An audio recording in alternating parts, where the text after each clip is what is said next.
Hello students, chapter 6 electromagnetic induction. इस video में सिर्फ लेंज लॉ पर ही हम फोकस करने वाले हैं, क्योंकि आपको लेंज लॉ पर जितने भी एमसीक्यूज़ हैं उनको अटेम्प्ट करने में प्रॉब्लम आ रही थी। तो इस वीडियो में हम लेंज लॉ को बहुत अच्छे से समझेंगे और उस पर बेस्ड कुछ प्रॉब्लम्स करेंगे, कुछ एमसीक्यूज़ करेंगे। हमेशा की तरह यहाँ पर मैंने एक प्लेलिस्ट मेंशन की है, एमसीक्यू फिजिक्स 12।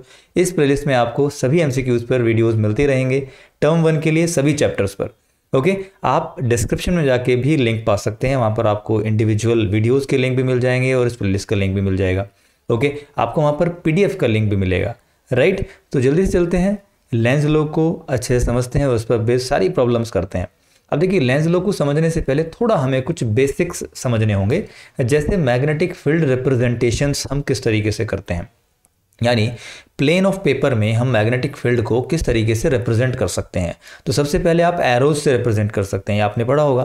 थोड़ा हम देख लेते हैं एक बार लेंज लॉ को डिटेल में समझने से पहले। राइट, तो आप एरोज से हम इसको रिप्रेजेंट कर सकते हैं मैग्नेटिक फील्ड को। तो अगर पैरेलल एरोज हैं, इसका मतलब यूनिफॉर्म मैग्नेटिक फील्ड है। कैसा मैग्नेटिक फील्ड है स्टूडेंट्स? यूनिफॉर्म मैग्नेटिक फील्ड है। राइट, तो अगर पैरेलल एरोज नहीं है तो नॉन यूनिफॉर्म मैग्नेटिक फील्ड है। उसी तरह मैग्नेटिक फील्ड को आप क्रॉस से भी रिप्रेजेंट करते हैं। राइट, क्रॉस से हम कब रिप्रेजेंट करते हैं? जब हमें इनवर्ड फील्ड बनाना होता है, यानी प्लेन ऑफ पेपर में अगर आप चाहते हैं कि पेपर में इनवर्ड फील्ड हो, अंदर की तरफ हो पेपर में, तो आप क्रॉस रिप्रेजेंटेशन यूज करते हैं, यानी पेपर में आप क्रॉस क्रॉस बना देते हैं। तो इसका मतलब फील्ड इनवर्ड है, inward to the plane of paper. Right, तो यहाँ पर जब भी आप देखेंगे कि फील्ड आपने क्रॉस से रिप्रेजेंट किया है या क्वेश्चन में क्रॉस से रिप्रेजेंट किया गया है, तो इसका मतलब फील्ड इनवर्ड है। राइट, उसी तरह आप डॉट से भी रिप्रेजेंट कर सकते हैं। डॉट जो रिप्रेजेंटेशन है ये आउटवर्ड फील्ड के लिए यूज होती है। इसका मतलब प्लेन ऑफ पेपर से फील्ड आउटवर्ड डायरेक्शन में, मान लीजिए यहाँ पर प्लेन ऑफ पेपर है, तो अगर डॉट्स उस पर बने हुए हैं, इसका मतलब फील्ड पेपर से बाहर की तरफ पॉइंटेड है, यानी पेपर से फील्ड बाहर की तरफ आ रहा है इस तरीके से। राइट, तो आउटवर्ड फील्ड के लिए हम डॉट्स यूज करते हैं। स्टूडेंट्स, कुछ और बेसिक चीजें यहाँ पर जान लेते हैं कि मान लीजिए कोई रेक्टेंगुलर कॉइल है या फिर सर्कुलर कॉइल है या फिर कोई प्लेन है या फिर कोई एरिया है, तो वहां से कितना फ्लक्स लिंक्ड होता है, उसके लिए हमने फॉर्मूला पढ़ा था phi equals to NBA cos theta. Right, NBA cos theta, यानी कितना फ्लक्स लिंक्ड होता है, मैग्नेटिक फ्लक्स। तो मान लीजिए ये है मैग्नेटिक फील्ड और ये है एरिया वेक्टर की डायरेक्शन। देखिए, फिजिक्स में हम एरिया को वेक्टर क्वांटिटी मान के चलते हैं। ओके, तो अगर मान लीजिए ये इस लूप का एरिया है, तो इसकी डायरेक्शन क्या होगी? इसकी डायरेक्शन होगी उसकी नॉर्मल डायरेक्शन, यानी जो उस पर आप नॉर्मल खींचेंगे तो जो नॉर्मल की डायरेक्शन होती है वही एरिया की डायरेक्शन होती है, अगर एरिया एक वेक्टर है। राइट, तो मैग्नेटिक फील्ड ने एरिया वेक्टर के साथ, यानी मैग्नेटिक फील्ड ने एरिया जो है, जो सरफेस एरिया है, जो कोइल का एरिया है, उसके जो नॉर्मल वेक्टर है उसके बीच में और मैग्नेटिक फील्ड के बीच में जो एंगल होता है उसको हम बोलते हैं थीटा। राइट, यहाँ पर इस फॉर्मूले में NBA cos थीटा में n होता है यहाँ पर नंबर ऑफ टर्न्स, B होता है मैग्नेटिक फील्ड स्ट्रेंथ और A होता है area of the coil. Right, तो यहाँ पर क्या क्या केसेस हो सकते हैं? अगर आप फर्स्ट केस की बात करें तो फर्स्ट केस में मैग्नेटिक फील्ड जो है उसकी डायरेक्शन एरिया वेक्टर की डायरेक्शन में है, कहने का मतलब लूप के परपेंडिकुलर है मैग्नेटिक फील्ड। राइट, तो अगर ये रेक्टेंगुलर कॉइल है, रेक्टेंगुलर लूप है, तो इसका जो एरिया की डायरेक्शन होती है उसके परपेंडिकुलर होती है, तो फील्ड भी अगर उसी डायरेक्शन में है, तो इसका मतलब थीटा कितना हो गया? थीटा हो गया 0 डिग्री, यानी फील्ड और नॉर्मल वेक्टर एक ही डायरेक्शन में है। राइट, तो इस केस में फ्लक्स क्या हो जाएगा? इस केस में फ्लक्स हो जाएगा NBA, क्योंकि cos 0 डिग्री होता है 1। अब सेकंड केस की बात करते हैं। सेकंड केस में मान लीजिए मैग्नेटिक फील्ड ने नॉर्मल वेक्टर के साथ एंगल बनाया हुआ है थीटा, तो उस केस में मैग्नेटिक फ्लक्स जो लिंक्ड होगा कोइल के साथ या फिर सरफेस के साथ वो होगा NBA cos थीटा, क्योंकि यहाँ पर मैग्नेटिक फील्ड ने नॉर्मल वेक्टर के साथ जो एंगल बनाया हुआ है वो थीटा बनाया हुआ है। राइट, ये जो थीटा एंगल होता है ये मैग्नेटिक फील्ड और कोइल के प्लेन के बीच में नहीं होता है, ये थीटा होता है कोइल के परपेंडिकुलर डायरेक्शन, यानी नॉर्मल के और मैग्नेटिक फील्ड के बीच में एंगल। राइट, ये बात आप ध्यान रखें। तो देखिए, थर्ड केस में क्या हो सकता है? थर्ड केस में मैग्नेटिक फील्ड जो है, मैग्नेटिक फील्ड वेक्टर, राइट, उसने नॉर्मल वेक्टर के साथ एंगल बनाया हुआ है 90 डिग्री। इसका मतलब फील्ड जो है कोइल के प्लेन में है। मान लीजिए एक कोइल है तो फील्ड भी उसी प्लेन में है, यानी उसके परपेंडिकुलर नहीं है, उसी प्लेन में है।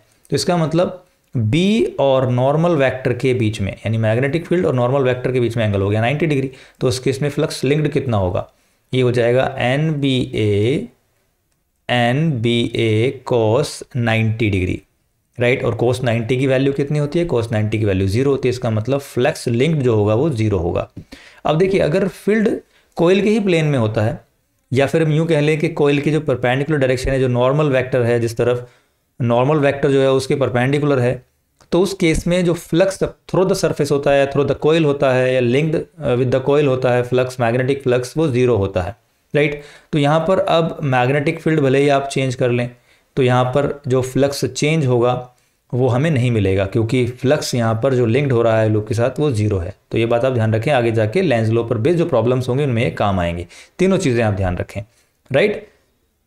चलिए कुछ और भी समझते हैं। जैसे मान लीजिए अगर आप किसी कॉइल की तरफ देखते हैं इस तरीके से, और ये जो कॉइल है कंडक्टिंग लूप है जिसमें करंट फ्लो कर रहा है आई, तो अगर आप इसको राइट से देखते हैं और आपको क्लॉकवाइज डायरेक्शन में करंट दिखता है, मान लीजिए आपको इधर से देखने पर दिख रहा है डायग्राम में कि करंट कैसा है, क्लॉकवाइज है, तो उस केस में क्या है, अब देखिए करंट कैरिंग कंडक्टर का अपना मैग्नेटिक फील्ड होता है, उसी तरह करंट कैरिंग लूप का भी मैग्नेटिक फील्ड होता है, तो राइट। तो जब आप इसको राइट से देखेंगे तो आपको क्लॉकवाइज डायरेक्शन में करंट दिखेगा, जैसा कि आपको डायग्राम में दिख रहा है। तो उस केस में यहाँ पर ये करंट लूप जो है ये मैग्नेट की तरह बिहेव करेगा, यानी यहाँ पर भी नॉर्थ साउथ होंगे।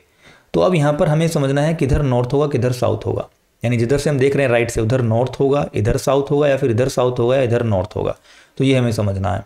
तो देखिए आपको यहाँ पर ये समझना है कि अगर आप लूप की तरफ देखते हैं और करंट क्लॉकवाइज डायरेक्शन में है, तो इसका मतलब इधर साउथ पोलैरिटी है और दूसरी साइड नॉर्थ पोलैरिटी है, राइट। इसका मतलब इधर से फील्ड इस तरफ जा रहा है, ओके, किस तरफ, राइट से लेफ्ट की तरफ। तो यहाँ से लूप के अंदर एंटर कर रहा है। तो आप मैग्नेट में भी देखें तो मैग्नेटिक फील्ड लाइंस नॉर्थ से ओरिजिनेट होती हैं और साउथ में एंटर करती हैं, और फिर इनसाइड मैग्नेट साउथ से नॉर्थ।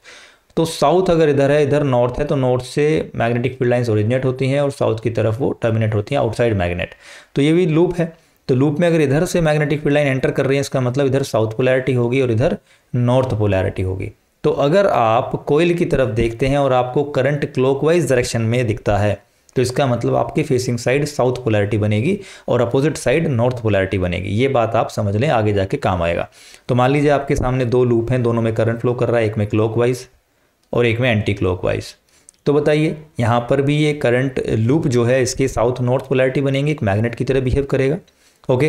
तो बताइए हमारे फेसिंग साइड कौन कौन सी पोलैरिटी होंगी। तो आप देखेंगे इसमें क्लॉकवाइज डायरेक्शन में करंट है, उस पर साउथ पोलैरिटी बनेगी हमारे फेसिंग साइड, और जिसमें एंटी क्लॉकवाइज डायरेक्शन में करंट है उसमें नॉर्थ पोलैरिटी बनेगी हमारे फेसिंग साइड। तो अगर इधर नॉर्थ है तो दूसरी साइड साउथ होगा, अगर इधर साउथ है तो दूसरी साइड नॉर्थ होगा, राइट। तो हमें कैसे याद रखना है ये चीज़, तो आप ध्यान से देखिए साउथ की टिप क्या बता रही है। साउथ की टिप इस तरफ है क्लॉकवाइज डायरेक्शन में, इसका मतलब करंट क्लॉकवाइज। तो आप ध्यान रखें अगर करंट क्लॉकवाइज है तो साउथ पोलैरिटी है तो करंट क्लॉकवाइज है, राइट। उसी तरह नॉर्थ की टिप क्या बता रही है, नॉर्थ की टिप इस तरीके से आप इसको बैंड कीजिए, इसका मतलब एंटी क्लॉकवाइज।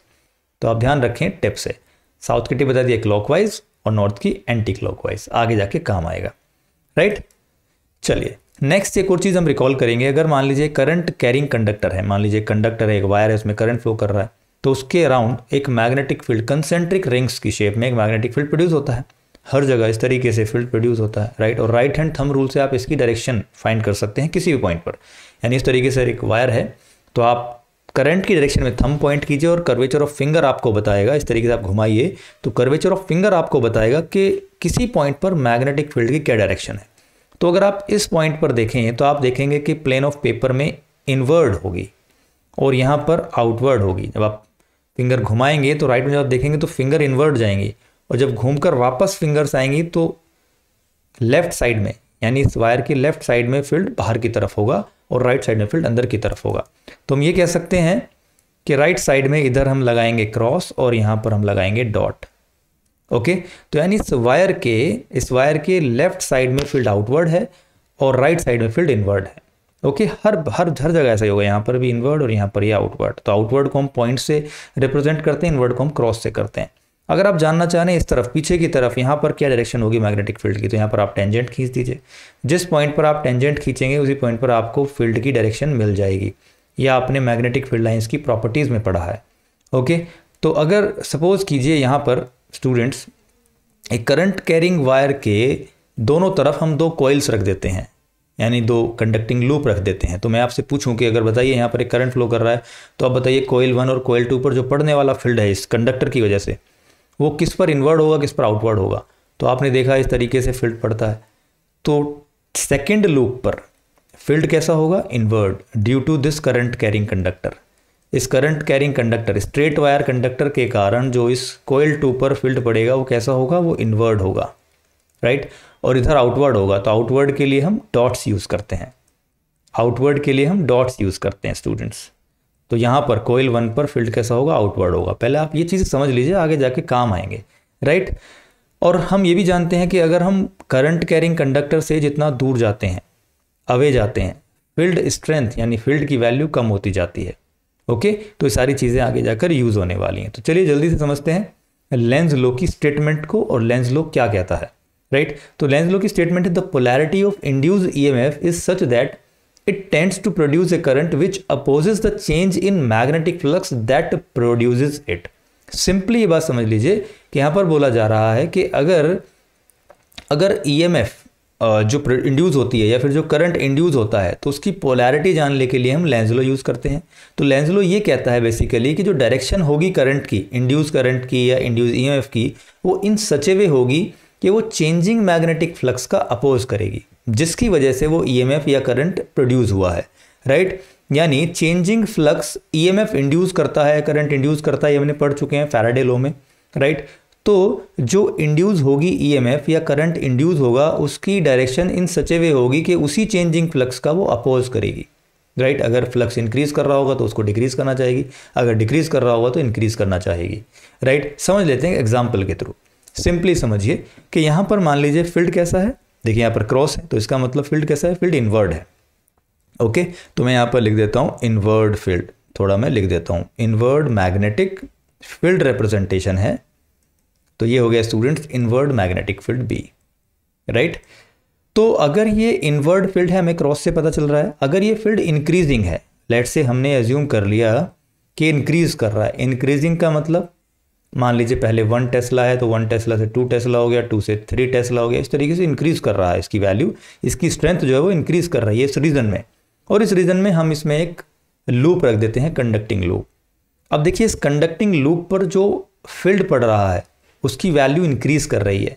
तो यहाँ पर फ्लक्स कितना होगा, flux linked with the coil, तो क्या होगा NBA, राइट। कितना होगा NBA, मैक्सिमम फ्लक्स इस पर पड़ेगा।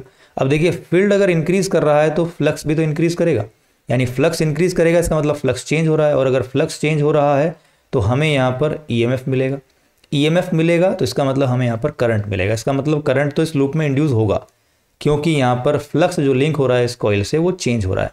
इतनी बात समझ में आई। अब देखिए फ्लक्स जो इस लूप पर पड़ रहा है वो इंक्रीज कर रहा है और वो इनवर्ड है।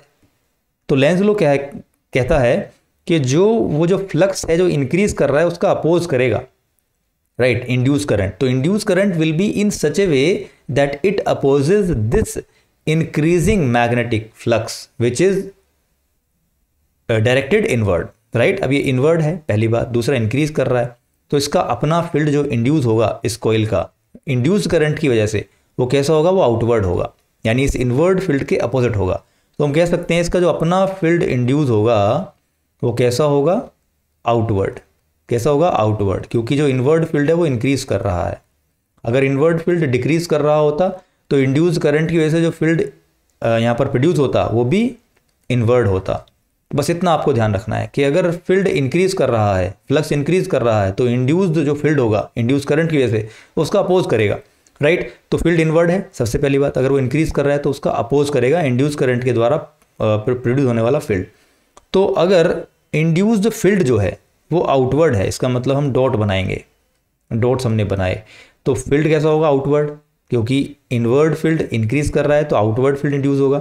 तो आउटवर्ड के लिए पोलैरिटी कौन सी होनी चाहिए, अभी हमने पढ़ा था, अगर आउटवर्ड फील्ड है इसका मतलब मैग्नेट से जहाँ पे फील्ड ओरिजिनेट होता है तो उधर नॉर्थ पोलैरिटी होती है, यानी अगर यहाँ पर फील्ड आउटवर्ड होना है तो पोलैरिटी कौन सी होगी, नॉर्थ पोलैरिटी होगी। और नॉर्थ पोलैरिटी के लिए डायरेक्शन क्या होती है करंट की, एंटी क्लॉकवाइज, राइट। तो इतनी बात आपने समझे कि अगर कोइल जो है किसी ऐसे रीजन में रखी हुई है जहाँ पर इनवर्ड फील्ड है और वो इंक्रीज कर रहा है, तो कोइल में एंटी क्लॉकवाइज करंट फ्लो करेगा ताकि नॉर्थ पोलैरिटी बन सके और इस कोइल का अपना फील्ड इनवर्ड फील्ड का अपोज करे, यानी अपोजिट में फील्ड इंड्यूस हो, ओके। तो और अगर ये फील्ड डिक्रीज कर रहा होता, मान लीजिए यहाँ पर फील्ड की वैल्यू डिक्रीज कर रही होती, मैग्नेटिक फील्ड की वैल्यू डिक्रीज कर रही होती, तो यहाँ पर पोलैरिटी होती साउथ, यानी फील्ड इनवर्ड ही होता, क्योंकि वो डिक्रीज कर रहा है और इनवर्ड है, तो कोयल चाहेगी कि वो इंक्रीज करे, डिक्रीज ना हो। तो उसे इंक्रीज करने के लिए इसको साउथ पोलैरिटी इंड्यूस करनी होगी ताकि इसका अपना फील्ड भी इनवर्ड हो। और अगर इधर आपके फेसिंग साइड साउथ पोलैरिटी बनेगी तो इसका मतलब डायरेक्शन होगी क्लॉकवाइज, राइट। तो आपको ये ध्यान रखना है कि जिस फील्ड में कोयल रखी हुई है वो फील्ड इनवर्ड है, वो इंक्रीज कर रहा है या डिक्रीज कर रहा है, या वो फील्ड आउटवर्ड है, वो इंक्रीज कर रहा है या डिक्रीज कर रहा है। और अगर मान लीजिए यहाँ पर फील्ड की वैल्यू कांस्टेंट है, राइट, अगर यहाँ पर फील्ड की वैल्यू कांस्टेंट है तो फ्लक्स क्या हो जाएगा, एन बी ए, टर्न तो यहाँ पर एक ही है, टर्न कांस्टेंट भी है, एरिया भी कांस्टेंट है, एन भी कांस्टेंट है, बी भी कांस्टेंट है, इसका मतलब फ्लक्स हो गया कांस्टेंट। और अगर कांस्टेंट फ्लक्स लिंक्ड होता है किसी कॉइल से तो वहाँ पर ईएमएफ इंड्यूस नहीं होती है, राइट। ईएमएफ इंड्यूस कब होती है, जब फ्लक्स चेंज होता है जो लिंक हो रहा है कॉइल से, तो उस केस में यहाँ पर कोई करंट इंड्यूस नहीं होगा, राइट। तो करंट इंड्यूस कब होगा, जब फ्लक्स चेंज होगा, ओके। और करंट इंड्यूस जो है उसकी डायरेक्शन इन सच ए वे होगी कि उस चेंजिंग फ्लक्स का वो अपोज कर सके। चलिए दोबारा प्रैक्टिस करते हैं नेक्स्ट एग्जांपल को लेकर। मान लीजिए इस बार फील्ड है इनवर्ड और यहाँ पर एक लूप रखा हुआ है और ये जो फील्ड है वो इंक्रीजिंग की जगह डिक्रीजिंग है, यानी फील्ड है डिक्रीजिंग, थोड़ा समझिएगा, फील्ड है डिक्रीजिंग यानी फील्ड डिक्रीज कर रहा है और इनवर्ड है।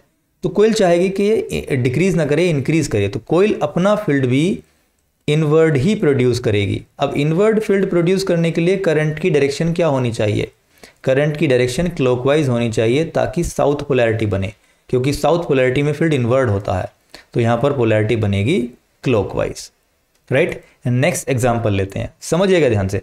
नेक्स्ट एग्जाम्पल में इस बार हम फील्ड लेते हैं आउटवर्ड, क्योंकि डॉट्स से हमने रिप्रेजेंट किया है। अब मान लीजिए फील्ड है आउटवर्ड, राइट। अब हमने मान लिया इंक्रीजिंग है, फील्ड आउटवर्ड है और इंक्रीजिंग है, और इसी फील्ड में हमने एक कोयल रख दी। अब कोयल रख दी है तो उस पर जो फ्लक्स लिंक्ड हो रहा है वो क्या करेगा, इंक्रीज करेगा। तो कोयल में जो करंट इंड्यूस होगा वो इस इंक्रीजिंग फ्लक्स का अपोज करेगा, यानी ये आउटवर्ड फील्ड है, ऊपर से इंक्रीज कर रहा है, तो कोयल इसका अपोज करेगी और एक इनवर्ड फील्ड यहाँ पर प्रोड्यूस करेगी, इनवर्ड फील्ड। तो इनवर्ड फील्ड के लिए क्या होना चाहिए, साउथ पोलैरिटी। साउथ पोलैरिटी के लिए करंट कैसा होगा, क्लॉकवाइज, राइट। स्टूडेंट्स मान लीजिए यहाँ पर अब फील्ड इंक्रीज ना करके डिक्रीज कर रहा है, यानी बी जो है वो डिक्रीज कर रहा है, डिक्रीजिंग, इट इज डिक्रीजिंग, और आउटवर्ड है। तो कोयल में करंट इन सच ए वे होगा कि वो उसका सपोर्ट करे, यानी वो डिक्रीज ना हो, इंक्रीज करे। तो कोयल भी अपना फील्ड आउटवर्ड ही प्रोड्यूस करेगी, क्योंकि ये डिक्रीज कर रहा था एक्सटर्नल फील्ड, तो वो अपना फील्ड भी उसी डायरेक्शन में प्रोड्यूस करेगी ताकि वो डिक्रीज ना हो। तो अगर आउटवर्ड फील्ड कोयल को प्रोड्यूस करना है तो वहाँ पर वो कौन सी पोलैरिटी इंड्यूस करेगी, नॉर्थ पोलैरिटी, क्योंकि नॉर्थ से फील्ड क्या होता है, ओरिजिनेट होता है, राइट। एक तरीके से बाहर की तरफ होता है नॉर्थ से, राइट, साउथ में एंटर करता है। तो यहाँ पर नॉर्थ पोलैरिटी है तो इसका मतलब डायरेक्शन क्या होगी करंट की, एंटी क्लॉकवाइज, राइट। तो इस तरीके से आपको यहाँ पर देखना है। अगर मैग्नेटिक फील्ड डिक्रीज कर रहा है तो कोयल अपना current in such A way produce करेगी कि वो उसको इंक्रीज कर सके, राइट। अगर मैग्नेटिक फील्ड इंक्रीज कर रहा है तो कोयल अपना करंट इस तरीके से इंड्यूस करेगी कि उसका अपोज कर सके, यानी वो इंक्रीज ना हो, वो डिक्रीज हो, ओके। चलिए कुछ एग्जांपल्स लेते हैं, कुछ एमसीक्यूज लेते हैं। इस एमसीक्यू को आप देखिए ऑलरेडी हमने किया हुआ है एक वीडियो में, लेकिन इसको दोबारा समझ लेते हैं क्योंकि हम लेंस लो पर कुछ क्वेश्चंस कर रहे हैं। तो क्वेश्चन है, in figure current from A to B in straight wire is increasing, the direction of induce current in the loop is. अब यहाँ पर आप देखिए कि लूप वायर के ऊपर है, अपर पोर्शन में है, और करंट फ्लो कर रहा है ए से बी, और ये इंक्रीजिंग है, ध्यान से देखेंगे इंक्रीजिंग है। तो जो इस करंट कैरिंग वायर का फील्ड अपर पोर्शन में जो रखी हुई कॉइल इस पर पड़ेगा तो कैसा होगा, आउटवर्ड। आप देखिए इस तरीके से फील्ड है, राइट। इस तरीके से आप थंब को घुमाएंगे तो जब ये फिंगर्स ऊपर आएंगी तो बाहर की तरफ होंगी, राइट, और जब ये डाउनवर्ड डायरेक्शन तो अंदर की तरफ। इसका मतलब अगर ये लूप नीचे होता तो फील्ड इनवर्ड होता, राइट, फील्ड कैसा होगा, इनवर्ड, राइट। और जब फिंगर्स ऊपर आएंगी तो फील्ड कैसा होगा, आउटवर्ड। तो यहाँ पर हम लगाएंगे डॉट्स, यानी इस करंट कैरिंग वायर की वजह से जो ऊपर जो कॉइल रखी हुई है इस पर फील्ड होगा आउटवर्ड, यानी एक outward to the plane of paper field में रखा हुआ है, field is directed outward to the plane of paper, और वहाँ पर कॉइल रखी हुई है। अब ध्यान से देखिए, अगर करंट इंक्रीज कर रहा है यहाँ पर, अगर करंट की वैल्यू इंक्रीज कर रही है तो यहाँ पर जो मैग्नेटिक फील्ड है जो उस कॉइल पर पड़ रहा है वो भी इंक्रीज करेगा। अब मैग्नेटिक फील्ड इंक्रीज कर रहा है और आउटवर्ड है, तो कॉइल अपना जो करंट इंड्यूस करेगी वो इन सच ए वे करेगी कि इस इंक्रीजिंग फील्ड का अपोज कर सके। तो अपोज होगा इस बार, तो अपोज होगा तो आउटवर्ड फील्ड के अपोजिट में फील्ड इंड्यूस होगा, यानी कैसा होगा क्रॉस, यानी जो यहाँ पर करंट इंड्यूस होगा उसका फील्ड कैसा होगा इनवर्ड होगा। इनवर्ड फील्ड के लिए पोलैरिटी कौन सी होनी चाहिए, साउथ, साउथ का मतलब क्लॉकवाइज डायरेक्शन में करंट होगा। उम्मीद आप समझ पा रहे होंगे, राइट। उसी तरह अगर ये कॉइल लोअर पोर्शन में होती इस तरीके से यहाँ पर, तो फील्ड कैसा होता है यहाँ पर इनवर्ड, और वो कैसा होता है इंक्रीजिंग, राइट, कैसा होता है इंक्रीजिंग। तो कोयल current in such A way induce करती कि उसका अपोज करे, मतलब उसका फील्ड होता आउटवर्ड, और आउटवर्ड के लिए कौन सी पोलैरिटी होती नॉर्थ, और नॉर्थ का मतलब एंटी क्लॉकवाइज, इसका मतलब अपर लूप में क्लॉकवाइज और लोअर लूप में एंटी क्लॉकवाइज। तो यहाँ पर अपर लूप में खैर पूछा गया है, तो अपर लूप में क्या होगा स्टूडेंट्स, क्लॉकवाइज, राइट। तो यहाँ पर ऑप्शन है बिल्कुल सही होगा। चलिए नेक्स्ट क्वेश्चन ले लेते हैं। यहाँ पर देखिए बिल्कुल सेम क्वेश्चन है, यहाँ पर बोला जा रहा है कि in figure current A to B in the straight wire is increasing the direction of induce current in the loop is. अब यहाँ पर देखिए लूप अपर पोर्शन में ना होकर लोअर पोर्शन में है, तो यहाँ पर हमने जस्ट अभी समझा कि यहाँ पर जो डायरेक्शन होगी इंड्यूस करंट की वो क्या होगी, एंटी क्लॉकवाइज होगी, राइट। पी वायर है उसमें जो करंट फ्लो कर रहा है वो कैसा है, इंक्रीजिंग है, राइट। हमने भी समझा था प्रीवियस एग्जाम्पल में इंक्रीजिंग है, और लोअर पोर्शन में जो फील्ड होगा वो कैसा होगा, इनवर्ड होगा। इनवर्ड फील्ड है, इंक्रीजिंग है, जो कोयल पर पड़ रहा है, तो कोयल अपना करंट जो इंड्यूस करेगी वो इन सच ए वे करेगी कि इस इंक्रीजिंग इनवर्ड फील्ड का वो अपोज करे, यानी कोयल का अपना फील्ड कैसा होगा, आउटवर्ड होगा, राइट। पॉइंट से हम उसको रिप्रेजेंट करेंगे आउटवर्ड। तो आउटवर्ड के लिए कौन सी पोलैरिटी, नॉर्थ, नॉर्थ का मतलब एंटी क्लॉकवाइज डायरेक्शन। उम्मीद आपको समझ में आ रहा होगा। तो यहाँ पर ऑप्शन बी बिल्कुल सही होगा स्टूडेंट्स, एंटी क्लॉकवाइज डायरेक्शन में करंट इंड्यूस होगा in the coil which is capped in the lower portion of the current carrying wire. चलिए नेक्स्ट क्वेश्चन देखते हैं। अब देखिए यहाँ पर इस तरीके से दे सकते हैं कि करंट ए से बी जा रहा है, राइट, और वो इंक्रीज कर रहा है या फिर डिक्रीज कर रहा है या फिर करंट कांस्टेंट है।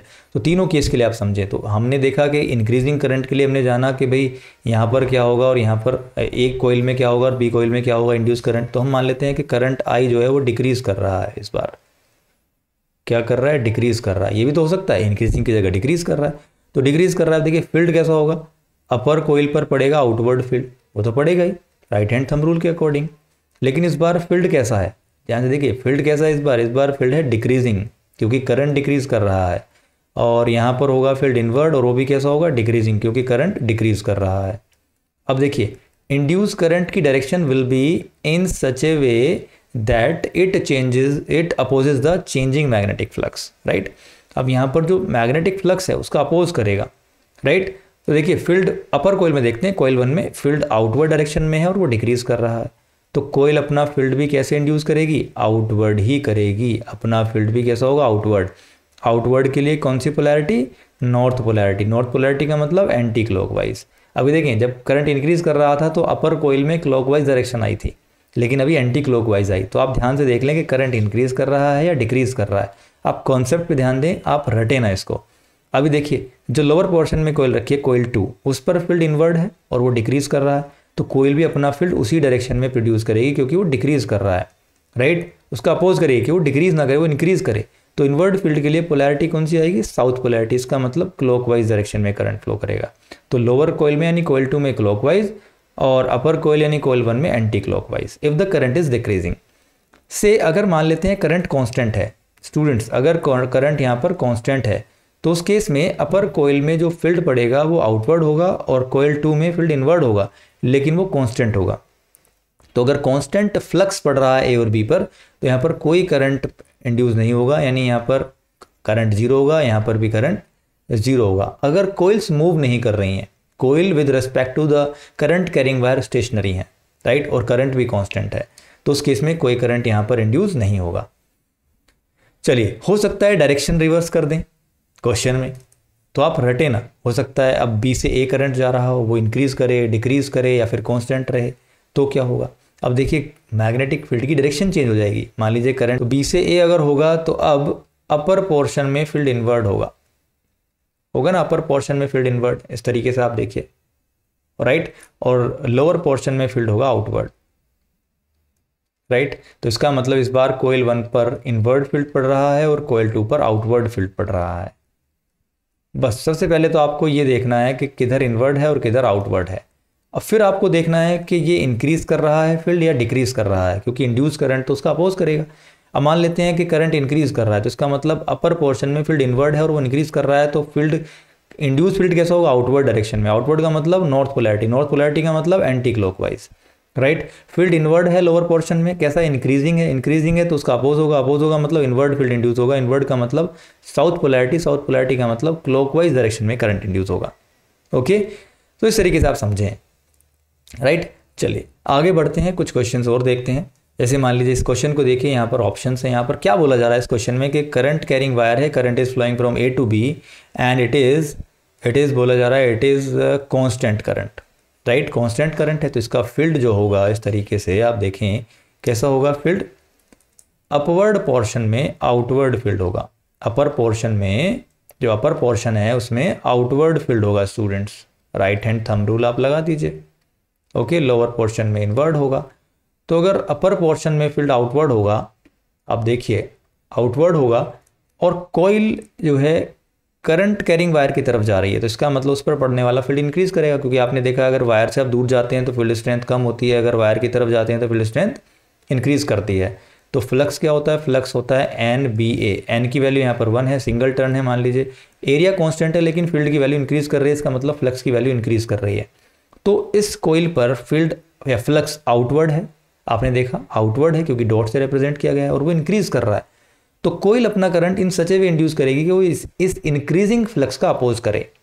तो फ्लक्स या फील्ड आउटवर्ड है और वो इंक्रीज कर रहा है, तो ये इनवर्ड फील्ड इंड्यूस करेगी। और इनवर्ड फील्ड के लिए कौन सी पोलैरिटी बनेगी स्टूडेंट्स, आपके facing side south polarity. South polarity का मतलब क्लॉकवाइज डायरेक्शन में करंट, किसमें, क्लॉकवाइज डायरेक्शन में करंट इंड्यूस होगा। तो आपको कुछ इस तरीके से समझना है। हो सकता है कोइल दूर जा रही है, इससे अवे जा रही है, तो उस केस में फील्ड या फ्लक्स डिक्रीज करेगा और वो आउटवर्ड है डिक्रीज कर रहा है, तो ये अपना फील्ड भी आउटवर्ड ही प्रोड्यूस करेगी। आउटवर्ड का मतलब नॉर्थ पोलैरिटी, इसका मतलब एंटी क्लॉकवाइज डायरेक्शन में करंट इंड्यूस होगा। तो खैर यहाँ पर तो ये कोइल टूवर्ड्स द वायर जा रही है, तो इसका मतलब क्या है, फील्ड इंक्रीज कर रहा है, आउटवर्ड फील्ड इंक्रीज कर रहा है, तो फील्ड जो इंड्यूस होगा वो इनवर्ड होगा। इनवर्ड का मतलब साउथ पोलैरिटी और करंट कैसा होगा, क्लॉकवाइज। तो यहाँ पर ऑप्शन ए बिल्कुल सही होगा स्टूडेंट्स, राइट। तो इस तरीके से आप सभी लेंस लॉ पर बेस्ड एमसीक्यूज की प्रैक्टिस करें, जो भी आपके सामने आता है उसकी प्रैक्टिस करें, यही कॉन्सेप्ट लगना है। इंड्यूस्ड करंट चेंजिंग फ्लक्स का अपोज करेगा, अगर इंक्रीज कर रहा है तो उसको डिक्रीज करेगा, डिक्रीज कर रहा है तो उसको इंक्रीज करेगा, राइट। यही चीज आपको ध्यान रखनी है। चलिए नेक्स्ट क्वेश्चन देखिए, यहाँ पर इस क्वेश्चन में बोला जा रहा है कि एक इनवर्ड फील्ड है, आप देखिए क्रॉस से इनवर्ड फील्ड रिप्रेजेंट होता है और ये फील्ड है कॉन्स्टेंट है, यूनिफॉर्म है, राइट। लेकिन इस बार कोइल जो है, जो एक रिंग है या फिर जो कंडक्टिंग कोइल है, उसमें कोई करंट नहीं है, वो सिर्फ मैग्नेटिक फील्ड से बाहर की तरफ जा रही है, इस तरीके से लीव कर रही है इस रीजन को जिसमें कि ये इनवर्ड यूनिफॉर्म मैग्नेटिक फील्ड है। अब देखिए जब ये रिंग इस मैग्नेटिक फील्ड से बाहर आ रही होगी तो इस पर पड़ने वाला जो फ्लक्स है उसकी वैल्यू कम हो रही होगी। ऑब्वियस सी बात है, जब फील्ड से बाहर आ रही है तो उस पर पड़ने वाला फ्लक्स धीरे धीरे कम हो रहा है, जिस पर लिंक हो रहा है। अगर पूरी अंदर है तो पूरा फ्लक्स, मैक्सिमम फ्लक्स उससे पास हो रहा है, अगर धीरे धीरे बाहर आ रही है तो फ्लक्स की वैल्यू कम हो रही है। तो इनवर्ड है और वो कम हो रही है, तो कोइल क्या चाहेगी कि वो बढ़े, यानी कोइल अपना फील्ड भी उसी डायरेक्शन में प्रोड्यूस करेगी, किसमें, इनवर्ड। तो इसका मतलब क्या हुआ, इनवर्ड फील्ड मतलब साउथ पोलैरिटी ये इंड्यूस करेगी आपके फेसिंग साइड। साउथ पोलैरिटी का मतलब क्लॉकवाइज डायरेक्शन में करंट। तो यहाँ पर ऑप्शन ए बिल्कुल सही होगा। हो सकता था कि ये बोलते कि इनवर्ड फील्ड है और उसमें एक कोइल फील्ड के अंदर एंटर कर रही है, तो उस केस में फ्लक्स इंक्रीज कर रहा है, तो जैसे जैसे फ्लक्स फील्ड के अंदर कोइल जाएगी तो फ्लक्स इंक्रीज करेगा। अब इनवर्ड है वो इंक्रीज करेगा, तो कोइल आउटवर्ड डायरेक्शन में फील्ड इंड्यूस करेगी। आउटवर्ड का मतलब नॉर्थ पोलैरिटी, नॉर्थ का मतलब एंटी क्लॉकवाइज डायरेक्शन में करंट इंड्यूस होगा। तो अगर कोइल लीव कर रही है इनवर्ड फील्ड को अगर लीव कर रही है तो क्लॉकवाइज डायरेक्शन में करंट फ्लो करेगा, और अगर एंटर कर रही है इनवर्ड फील्ड में तो एंटी क्लॉकवाइज डायरेक्शन में करंट इंड्यूस होगा। उसी तरह यहाँ पर इनवर्ड फील्ड ना होकर आउटवर्ड फील्ड हो सकता था, और एक कोइल हो सकता है रीजन को छोड़ के लीव कर रही हो या फिर रीजन के अंदर एंटर कर रही हो, या हो सकता है उसी रीजन में अंदर मूव कर रही हो।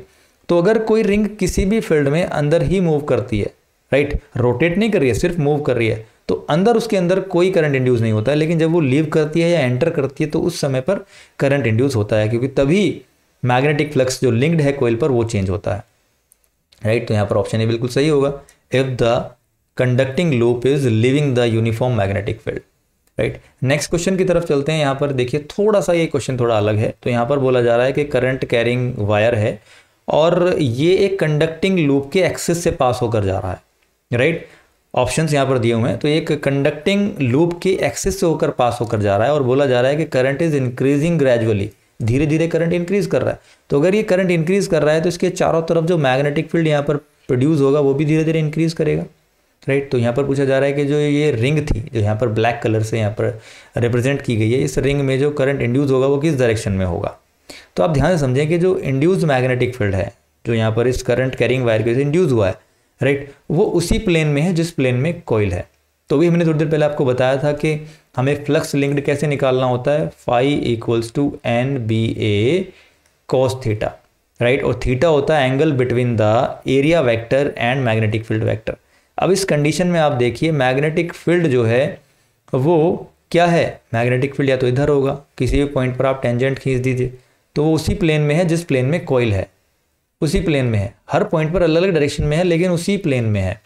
लेकिन यहाँ पर आप देखिए एरिया वेक्टर की डायरेक्शन क्या है, अपवर्ड डायरेक्शन में है, या फिर आप कह लीजिए डाउनवर्ड डायरेक्शन में है। तो इसका मतलब नॉर्मल वेक्टर इधर है और फील्ड या तो इधर है या इधर है या इधर है, उसका मतलब नॉर्मल है, यानी एन कैप जो वेक्टर है और मैग्नेटिक फील्ड के बीच में जो एंगल है वो कितना है, 90 डिग्री है।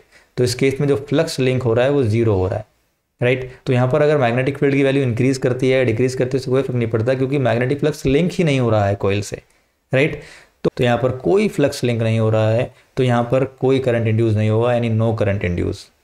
तो उम्मीद है आपको इस वीडियो में डिस्कस किए गए सभी क्वेश्चंस आपको समझ आए होंगे और लेंज लॉ बहुत अच्छे समझ आएगा। लेंज लॉ क्या कहता है, लेंज लॉ बेसिकली पोलैरिटी जानने के लिए, इंड्यूस करंट की पोलैरिटी जानने के लिए यूज़ किया जाता है, इंड्यूस ईएमएफ की पोलैरिटी जानने के लिए यूज़ किया जाता है। ओके, लेंज लॉ यही कहता है कि induce current will be in such A way that it opposes the changing magnetic flux, यानी जो मैग्नेटिक फ्लक्स चेंज हो रहा है इंड्यूस करंट उसका अपोज करेगा, राइट। चलिए एक क्वेश्चन और ले लेते हैं यहाँ पर मैग्नेट का। मान लीजिए एक कॉइल है और इस कॉइल की तरफ मैग्नेट इस तरीके से मूव कर रही है, राइट। ऑप्शंस यहाँ पर देख लीजिएगा। तो मैग्नेट अगर मूव कर रही है कॉइल की तरफ इस तरीके से और इस पर जो फील्ड पड़ेगा मैग्नेट की वजह से इस तरीके से इस तरफ होगा, क्योंकि नॉर्थ से फील्ड साउथ की तरफ जाता है इस तरीके से, राइट। तो ये होगा डायरेक्शन। अब देखिए जो फील्ड है, अब जैसे जैसे मैग्नेट कॉइल की तरफ बढ़ रही है तो जो उस पर पड़ने वाला फ्लक्स है वो इंक्रीज करेगा, क्योंकि फील्ड इंक्रीज कर रहा है। जैसे मैग्नेट कॉइल की तरफ आ रही है तो फील्ड जो उस पर पड़ रहा है कॉइल पर वो इंक्रीज कर रहा है, तो फ्लक्स भी इंक्रीज कर रहा है, राइट। तो इस पर पड़ने वाला फ्लक्स जो है वो इंक्रीज कर रहा है कॉइल पर, और किधर है, राइट से लेफ्ट की तरफ। आप देखें इधर से आप देख रहे हैं, मैग्नेट की तरफ से आप देख रहे हैं, तो फील्ड इनवर्ड है जो कॉइल पर पड़ रहा है और वो इंक्रीज कर रहा है। तो कॉइल क्या करेगी, कॉइल अपने अंदर एक ऐसा करंट इंड्यूस करेगी due to this changing flux कि वो उसका अपोज करे, क्योंकि वो इंक्रीज कर रहा है तो वो उसके अपोजिट में करंट, अपोजिट में मैग्नेटिक फील्ड इंड्यूस करेगी, यानी जिधर से हम देख रहे हैं उस तरफ एक उसी डायरेक्शन में एक मैग्नेटिक फील्ड इंड्यूस होगा। तो अगर इस डायरेक्शन में मैग्नेटिक फील्ड इंड्यूस होगा इसका मतलब यहाँ पर बनेगी नॉर्थ पोलैरिटी, क्योंकि नॉर्थ से फील्ड निकलता है, राइट। ये वो फील्ड है जो इंड्यूस हो रहा है इंड्यूस करंट के कारण। तो ध्यान से देखें आप, अगर इधर नॉर्थ पोलैरिटी है तो इसका मतलब करंट कैसा होगा, anti clockwise, as seen from the magnet side. अगर आप मैग्नेट साइड से देख रहे हैं और फील्ड आपको आपके साइड ही ओरिजिनेट होता हुआ नजर आ रहा है, यानी लीव होता हुआ, ओरिजिनेट होता हुआ, तो इसका मतलब उधर नॉर्थ पोलैरिटी बनी है। नॉर्थ का मतलब एंटी क्लॉकवाइज डायरेक्शन है, राइट। क्या है, एंटी क्लॉकवाइज डायरेक्शन है, राइट। तो यहां पर होगा स्टूडेंट्स एंटी क्लॉकवाइज डायरेक्शन, यानी ऑप्शन बी बिल्कुल सही होगा। अब हो सकता था ये मैग्नेट कोइल से अवे जा रही हो, अगर मैग्नेट रेस्ट में होगी, रेस्ट में रहेगी कोइल के रेस्पेक्ट में, तो यहाँ पर कोई करंट इंड्यूस नहीं होगा, आप जानते ही होंगे, राइट। तो there should be a relative motion between the coil and magnet, चाहे कोइल मूव करे मैग्नेट की तरफ, चाहे मैग्नेट मूव करे कोइल की तरफ, करंट इंड्यूस होगा। तो करंट इंड्यूस होगा किस डायरेक्शन में होगा, यही आपको जानना है लेंज लॉ यूज करके। लेंज लॉ ये कहता है कि चेंजिंग फ्लक्स का अपोज करेगा इंड्यूस करंट। दोबारा देख लीजिए आप, ये एक क्वेश्चन और देख लीजिए, इसमें ऑप्शन देख लीजिएगा आप। यहाँ पर कोइल से मैग्नेट अवे जा रही है, राइट। तो देखिए अगेन फील्ड तो वही है, नॉर्थ से साउथ इस तरीके जो पड़ रहा है कोइल पर, जो मैग्नेट का फील्ड है वो इस तरीके से है नॉर्थ से साउथ की तरफ, लेकिन ये फील्ड तो है इस तरफ, राइट से लेफ्ट मान लिया, लेकिन ये क्या कर रहा है, इस बार डिक्रीज कर रहा है, क्योंकि मैग्नेट दूर जा रही है कोइल से।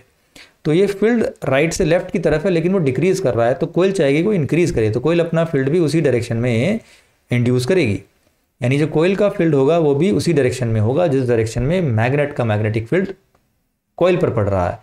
तो अगर आप राइट से देखेंगे मैग्नेट साइड से तो आपको इंड्यूस्ड मैग्नेटिक फील्ड का भी डायरेक्शन वही नजर आएगी। इसका मतलब इधर से अंदर की तरफ एंटर करता हुआ, तो इधर क्या बनेगी, साउथ पोलैरिटी। क्या बनेगी, साउथ पोलैरिटी, इधर नॉर्थ पोलैरिटी। तो आप मैग्नेट साइड से देखेंगे तो आपको साउथ पोलैरिटी नजर आएगी, इसका मतलब current clockwise. As seen from the magnet current will be clockwise. तो यहाँ पर ऑप्शन ए बिल्कुल सही होगा स्टूडेंट्स। तो उम्मीद है आपको समझ में आया होगा कैसे आप यूज़ करेंगे Lenz law to find the direction of induce current. तो स्टूडेंट्स इस वीडियो में सिर्फ इतना ही। अगर आपको वीडियो अच्छा लगे तो आप इसे लाइक कीजिएगा, शेयर कीजिएगा और कमेंट बॉक्स में ज़रूर बताइएगा कि आपको लेंस लो अच्छे से समझ में आया कि नहीं आया। अगर नहीं आया तो दोबारा इस वीडियो को बनाया जाएगा, जो भी प्रॉब्लम है आपको बताई जाएगी। Thanks for watching, stay blessed.